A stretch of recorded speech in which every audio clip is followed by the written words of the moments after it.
तारीख 29 दिसंबर 1972। Eastern airline की flight number 401 अपनी तमाम सुविधाओं के साथ 163 यात्रियों और 13 क्रू मेंबर्स को लेकर तैयार होती है। सारे क्रू मेंबर यात्रियों को बैठाकर अपनी जगह पर बैठ जाते हैं और जरूरी अनाउंसमेंट कर दी जाती है। फ्लाइट टेक ऑफ के लिए तैयार हो जाती है। प्लेन के कैप्टन जो 55 साल के बॉब लॉफ्ट होते हैं, जिन्हें फ्लाइट उड़ाने का कुल 30,000 घंटे का अनुभव होता है, उनके साथ उनका एक को पायलट भी होता है और साथ ही फ्लाइट इंजीनियर डॉन रैपो भी अपने अनुभव के साथ फ्लाइट में मौजूद होते हैं। 9:20 पर फ्लाइट न्यूयॉर्क के जॉन कैनेडी एयरपोर्ट से फ्लोरिडा के मियामी एयरपोर्ट के लिए उड़ान भर देती है। सब लोग अपने अपने हिसाब से प्लेन की यात्रा को एंजॉय कर रहे होते हैं और क्रू मेंबर उनकी सेवा में लगे होते हैं। सब कुछ ठीक चल रहा होता है। फ्लाइट करीब 2 घंटे की उड़ान पूरी कर चुकी होती है और अब फ्लोरिडा भी आ ही गया था। एयरपोर्ट से कुछ दूर पहले ही फ्लाइट के कैप्टन खुद को लैंडिंग के लिए तैयार करने लगते हैं। फ्लाइट में लैंडिंग के लिए जरूरी अनाउंसमेंट होने लगती है, लेकिन किसे पता था कि ये अनाउंसमेंट कभी रियलिटी तक नहीं पहुंच पाएगी। खैर, अब फ्लाइट एयरपोर्ट के पास पहुंच चुकी थी। सबके चेहरे पर मंजिल पर पहुंचने की खुशी दिख रही थी। तभी लैंडिंग के लिए को पायलट ने लैंडिंग गियर को खोलने के लिए लीवर को नीचे की तरफ दबाया। बता दें कि इसी लीवर की मदद से ही लैंडिंग गियर को खोला या बंद किया जाता है। और जब लैंडिंग गियर खुलता है तो सामने की स्क्रीन पर एक ग्रीन इंडिकेटर जलने लगता है। को पायलट ने लीवर को नीचे तो कर दिया, लेकिन सामने उसने जो देखा वो डरावना था। उसने देखा कि सामने के इंडिकेटर वाली ग्रीन लाइट जल ही नहीं रही है। उसने इस बात की जानकारी तुरंत अपने कैप्टन को दी।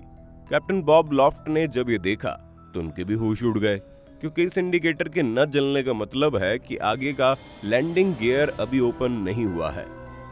इसके बाद बॉब ने खुद अपने हाथों से लीवर को फिर से ऊपर नीचे किया, लेकिन लाइट तब भी ऑन नहीं हुई। इसकी जानकारी उन्होंने तुरंत एयरपोर्ट के कंट्रोल यूनिट को दी। जहाज तब तक नीचे आना शुरू हो गया था, इसलिए उसे कुछ ही मिनट्स में लैंड भी करना था। लेकिन जब एयरपोर्ट यूनिट को इस बात का पता लगा तो उन्होंने कैप्टन से कहा, जहाज को तुरंत 2000 फीट की ऊंचाई पर ले जाइए और उसे ऑटो पायलट मोड पर डालकर खुद चेक कीजिए कि आगे की लैंडिंग गियर्स के साथ हुआ क्या है। जैसे ही कंट्रोल यूनिट की सलाह थी, डरे हुए कैप्टन ने वैसा ही किया। जहाज को 2000 फीट की ऊंचाई पर ले जाकर उसने उसे ऑटो पायलट मोड में डाल दिया। इसके बाद जहाज के इंजीनियर साहब कैबिन में पहुंचते हैं और इंडिकेटर को देखते हैं। उन्हें लगता है शायद इंडिकेटर ही खराब हो गया है, इसीलिए उन्होंने पूरा इंडिकेटर खोल के चेक किया, लेकिन वो बिल्कुल सही था। इसके बाद उन्होंने प्लेन का वो बटन दबाया जिसे दबाने पर प्लेन में लगी हुई हर लाइट ऑन होकर ही बताती है कि सब कुछ सही से काम कर रहा है। लेकिन इस बार भी वो ग्रीन लाइट नहीं जली। इसके बाद प्लेन के कैप्टन ने इंजीनियर साहब को प्लेन के सबसे बॉटम कैबिन में जाकर वहां से आगे की लैंडिंग गियर को देखने के लिए कहा। इंजीनियर तुरंत प्लेन के बॉटम कैबिन में पहुंच चुके थे। इधर 10 मिनट का समय बीत चुका था और प्लेन ऑटो पायलट मोड में था। साथ ही वो धीरे धीरे नीचे भी आने लगा था, जिसका होश किसी को नहीं था। इधर इंजीनियर ने जो देखा वो असल में मौत थी।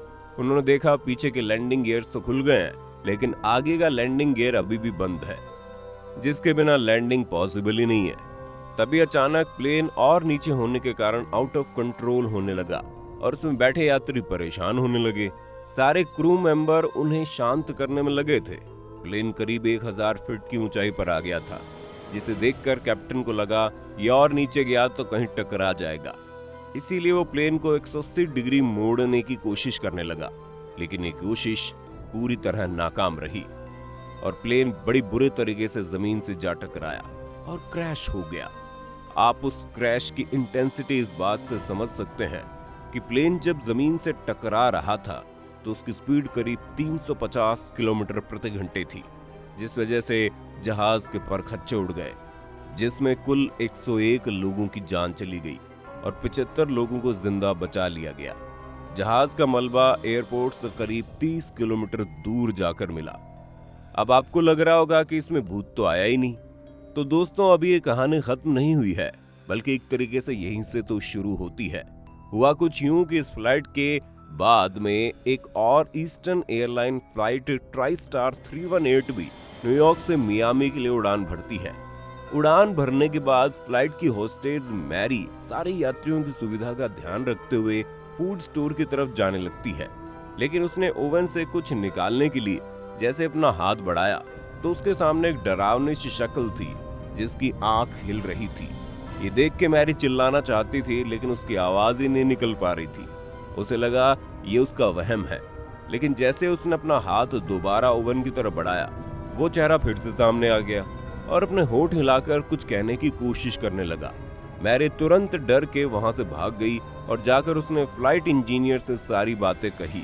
इंजीनियर को तो पहले ये बात मजाक लगी, लेकिन जब वो मैरी के साथ फूड स्टोर तक गया तो उसने भी वहां वही देखा जो मैरी बोल रही थी, एक डरावना चेहरा जो कुछ कहने की कोशिश कर रहा था। इस बार उस चेहरे से आवाज आ रही थी और वो ये चेतावनी दे रहा था कि कुछ ही देर में इस फ्लाइट में आग लग जाएगी। इतना कहते ही वो चेहरा वहां से गायब हो गया। मैरी को कुछ समझ में नहीं आ रहा था, लेकिन इंजीनियर ने उस चेहरे को पहचान लिया। जी हाँ, वो चेहरा था फ्लाइट 401 में मारे गए फ्लाइट इंजीनियर डॉन रेपो का। जब मैरी और फ्लाइट इंजीनियर ने ये बात बाकी क्रू मेंबर्स को बताई तो उन्हें इनकी बातें बकवास लगी और वो हंसने लगे।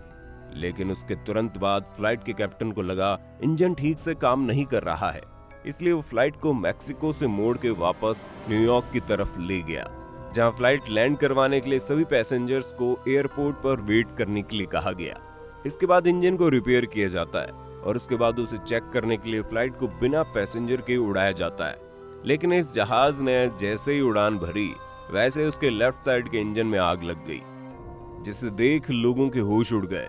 मैरी और फ्लाइट इंजीनियर को सिर्फ डॉन रेपो की बातें याद आ रही थी और उसके बाद सारे क्रू मेंबर्स को भी यकीन हो गया कि मैरी जो कह रही थी वो सही था, और अगर वो इस फ्लाइट में बैठे रहते तो आज सारे पैसेंजर और क्रू मेंबर मारे जाते। इसके बाद इस फ्लाइट को द घोस्ट फ्लाइट 401 के नाम से जाना जाने लगा। बाद में जब फ्लाइट 318 की जांच हुई तो पता चला इस फ्लाइट का ज्यादातर हिस्सा फ्लाइट 401 के मलबे से ही बनाया गया था और वो ओवन भी फ्लाइट 401 का ही था, जो कि काफी हैरान करने वाली बात थी। खैर, अब जो भी हो, एक तरह से उस भूत की वजह से उतने लोग फ्लाइट क्रैश में फिर से मरने से बच गए। अगर वहां सच में भूत था तो इस दुनिया में ऐसे बहुत से भूतों की जरूरत है। आपको आज की हमारी वीडियो कैसी लगी हमें कमेंट करके बताइए। वीडियो पसंद आए तो इसे लाइक करने के साथ साथ अपने दोस्तों और रिश्तेदारों में शेयर कर देना। अगर आप ये वीडियो YouTube पर देख रहे हैं तो चैनल को सब्सक्राइब करके बेल आइकन दबा दें, और अगर फेसबुक पर आप ये वीडियो देख रहे हैं तो फेसबुक पेज को जल्दी से लाइक करें। फिलहाल के लिए इतना ही। अभी के लिए हमें दीजिए इजाजत। आपसे मुलाकात होगी अगली वीडियो में। शुक्रिया।